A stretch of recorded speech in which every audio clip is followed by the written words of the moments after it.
Yan, oo. Di ba ang galing nilang gumawa? Gumagawa sila ng candy. Ayan. Candy noodles. Gumagawa sila ng noodles. Ganyan pala gumawa ng noodles, di ba? Para ka lang naglalaro. Oh. Ayan, nilagyan ng alikabok. Alikabok talaga.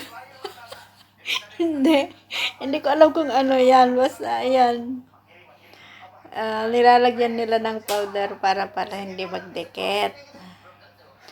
So, yun.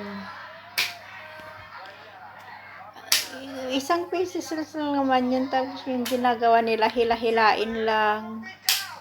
And then yan. Diba? Parang naglalaro lang. Pero, kung tinitignan mo, madali. Pag tinitignan mo, madali lang. Pero, syempre, kung maghapon ka rin lang naman nakatayo, diba? Ang hirap.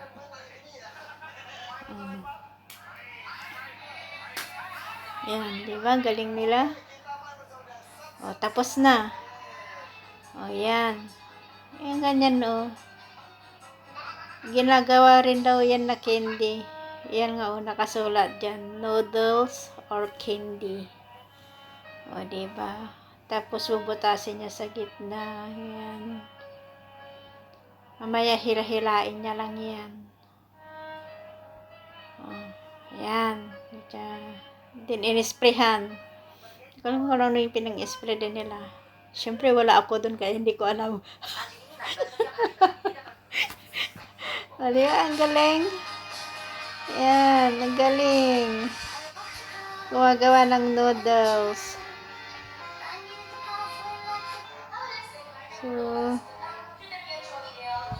tapos siguro, ikakat nila and then ipapatuyo para tumigas.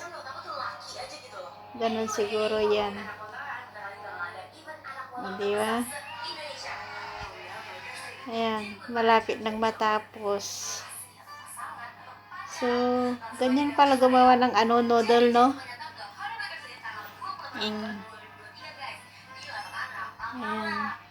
Siguro may binibilang din nila kung ilang ulit nilang pag hila-hilain yan.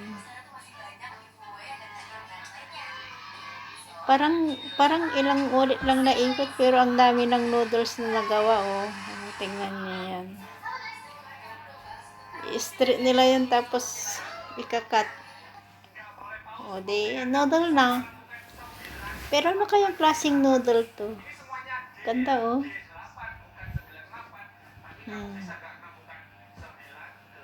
Yan. Diba? Oh, enjoy life.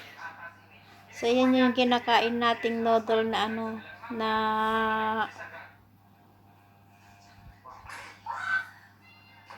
masarap naman. O, diba?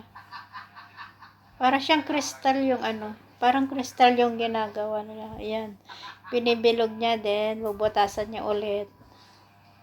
O, ayan. Then, hilain. Parang naglalaro nga lang. And then, i-sprayhan niya. O, diba? Ayan. O. Tapos na. Ano nangyari?